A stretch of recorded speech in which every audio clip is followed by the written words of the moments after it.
Donald Trump's wife, Melania, will hit the campaign trail today. She will give her first ever solo political speech, and her mission is a big one. She is targeting suburban women voters, the college-educated area right along the main line outside of Philadelphia. So this is an important moment for Melania Trump. Joining me now to talk about the women's vote and the election overall, Tennessee Congresswoman Marsha Blackburn, a Trump campaign supporter. Good to have you with us. Good morning to you. Good to be with you. Thank you. So a big moment for Melania Trump.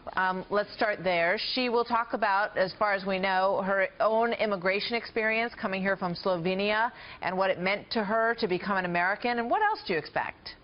I think you'll get some insight into her life as a wife and a mother.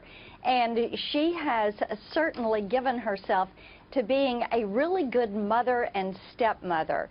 And we hear her talk about Barron and how tender she is with that relationship and how involved she is with the other Trump children, supporting her husband and being involved in their lives and supporting them. And I think she's going to enjoy telling a little bit of her story, Martha, and I think people are ready to hear it. Yeah, and I think she will also talk about what kind of first lady she would be, the kinds of things that she would take on. I mean, let's look at some of the numbers here, because we know that Donald Trump has had a tough time in the polls with women voters, especially college-educated women voters, and there are lots of them in Berwyn, Pennsylvania, and in that area outside of Philadelphia where he really needs to make some headway. Right now, she has 50% of women among presidential likely voters, and he has 36. And just to remind everybody, Mitt Romney, who lost the election, was at 52% with this group. He's got a lot of ground to make up. There is ground to make up. There's room for improvement, and the Trump campaign knows that. What we do know also, Martha, is that national security, economic security, and health care are the top three issues with women. And I think the reason Hillary has not seen her support in women grow is strictly because of those three issues. But, Congresswoman, we also know that the stories that have dogged Donald Trump during this campaign, from Access Hollywood on, have had an impact with these educated women voters, some of whom sort of, you know, walked up to the line with Donald Trump and then went back across to Hillary Clinton. So, I mean, Melania Trump has her work cut out for him, because I think when a lot of those women look at her, they want to know, why did you stick by him through all of this? Why is that okay? And women ask that same question of Hillary Clinton regarding Bill Clinton.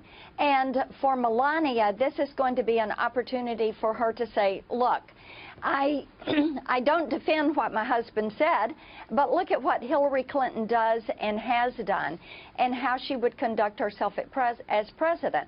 And when it comes to the issues of national security, to the issues of wage stagnation and the economy, you know you're going to get action from Donald Trump. You also know you're not going to get an acceptance of the status quo.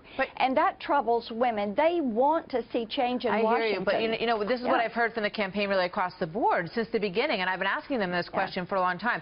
Why isn't there more specific outreach to women? And they always say the same thing, that women care about what everyone else cares about, which I believe is true, but it's not demonstrated in the numbers. So clearly, you know, if you're trying the same tactic over and over and it's not working, you got to try something different. So rolling this appearance out by Melania Trump may be that, but there's 5 days to go. Why didn't this happen a long time ago? I don't know the answer to why it didn't happen earlier. I do know that Ivanka Trump and some of the female surrogates have done a good job being out there, but Martha, there is always going to be room for improvement. And many women have supported Hillary or wanted to support Hillary because they felt like it would be historic to have a female president. But I'm beginning to hear from women who are independent voters, who are in the workplace, who are so dissatisfied with the way she has run her campaign. They are very concerned about the Clinton Foundation. Many of them know I've had that investigation at the congressional level going of that foundation for over a year, for months now, and they are asking questions about that because they don't like the way that sounds. And the honesty factor is also something that concerns them about Hillary Clinton.